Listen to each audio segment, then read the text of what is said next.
Hey guys, Laura here from What Laura Likes. So today we're talking about Mass, and specifically we are going to talk about veiling. So if you have questions about veiling, if you have contemplated veiling, then stay tuned because I'm here to tell you my story about why I now veil.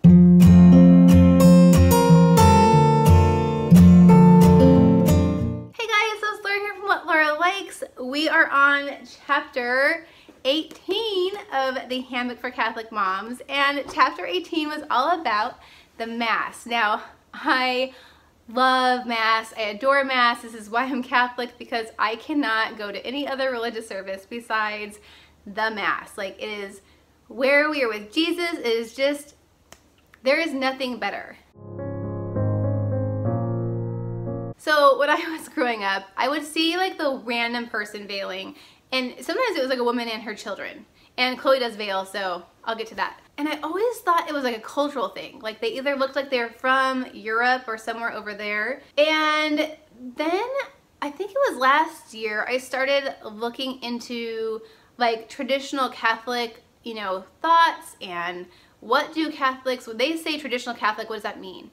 And I came across veiling, and I was like, wait, what is this? Is something that's like everyone's doing? So I immediately felt called to veil. But I don't know about you, but sometimes when Jesus tells me to do stuff, I go, yeah, right, I'm not doing that because that is scary.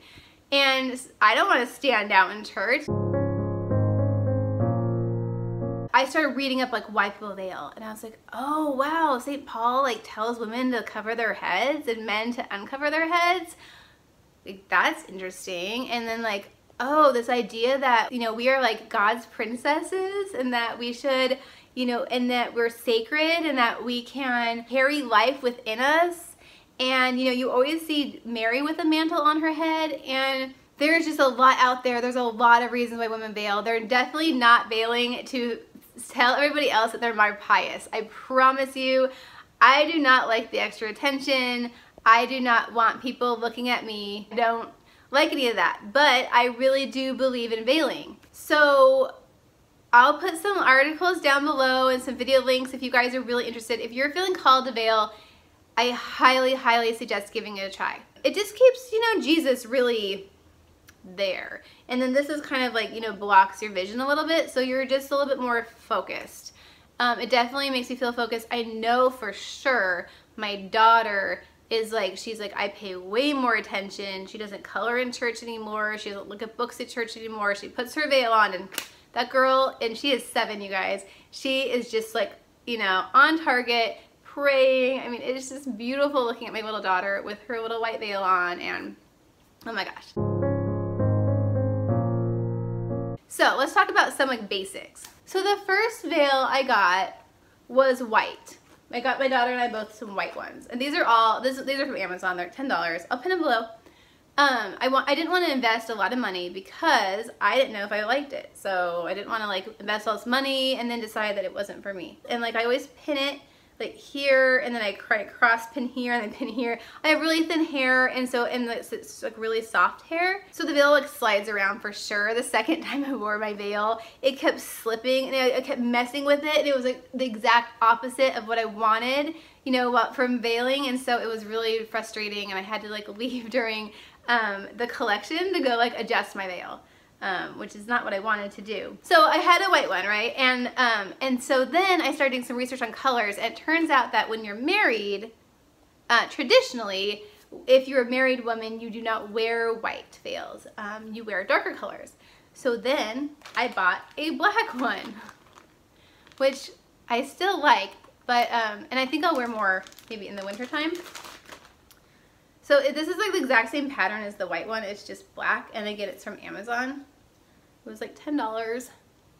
So, here's my black one, right? So the thing about this veil is I don't tend to wear really dark clothes. My hair is very light. I'm light skinned. And so this to me is just really dramatic. And I also noticed that most women at my church, even if they're older, are not wearing black. So I bought this, I wore this once, I was like, oh, I'll wear this during ordinary time, and then if we have like a feast day, like today is the feast of St. Ignatius of Loyola. And so, you know, if you look at the liturgical calendar, it's a white day. So if we went to Mass today, Father would be wearing his white vestments.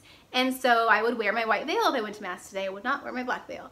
I do know that a lot of people think that black veils are like for mourning, and they're not. They're just traditionally worn by women who are married. But the black veil wasn't making me feel super comfortable either. So then I went online, I found these nuns, and for like 12 bucks they made me a veil.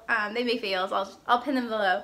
And so I chose this beige one because it kind of matches, you know, my hair, and it's, you know, it's summer right now, and so I wanted something that wasn't white unless it's a feast, you know, a feast day, but I did want something that was still like light colored. And so I really like this one, and I like how it drapes in the front, and then I think these in the back. Those are like my favorite. Again, I didn't spend a ton of money on this. This was like, I think $16 including shipping. So, and I love that, you know, like these, I'll put them down below, but these nuns are great. And they sent me all sorts of like prayer cards and stuff with them too. So if you want to, like, you know, have a special one. They have all sorts of colors. This was their large size, and then they had a small size too. I'm not sure if that's just like super short. I kind of like how it drapes more. So that's how I just went through the colors. For like, I want to get like a violet one or like a maroon one for Advent, and I decided not to do it green for ordinary time. This is just my ordinary time one. In the winter time, I probably will wear black if it matches my outfit. So you can kind of actually like color coordinate it. So I guess I didn't finish my story. So I felt called to veil, and I was like, oh no, God, that's not for me, even though I knew all the reasons why. And because like no one in my church veils, like maybe like 5 women. It's not, I don't go to Latin Mass, and there's just not a lot of people veiling. And so I knew that if I veiled, that I was going to stand out. But then my daughter, God works in mysterious ways, kept saying, Mom, when are you going to order some veils? I want a veil. Because I had presented the idea to her and said, would you be interested in like wearing this with me and veiling in a way, it's a way to like honor God and to, you know, show that we're there, that we believe he's truly present in the Eucharist. And so she jumped right on board and kept bugging me. And then my friend came over and just started making some Catholic friends, thank goodness. And she ended up veiling. Now she goes to the church on post, so I don't see like if my Catholic friends that I'm part of my CWOC, if they veil or not. Apparently a bunch of them do. And so she was like, oh my gosh, you're just gonna change your life. You need a veil. If you're feeling called to do it, you should do it. Just give it a try. And so, gosh, I bit the bullet. And that first day, it was scary. And it's not, you know, what's the worst that could happen? But people do sometimes give you looks. I haven't had anyone like come to me and tell me not to do it. I've heard of people who have had people approach to say, honey, we don't do that anymore. Like, you don't need to do that anymore. And it's like, well, I know I don't have to, but there's a reason why the church had women veil originally. And I think that like by looking into those reasons, oh, more women would be called to veil. So that's my story. So I veil for all the reasons I said before. I have fallen in love with it. It's become second nature. Like seriously, you guys, 2 or 3 masses in, you are going to feel like it's no big deal, like in terms of embarrassment.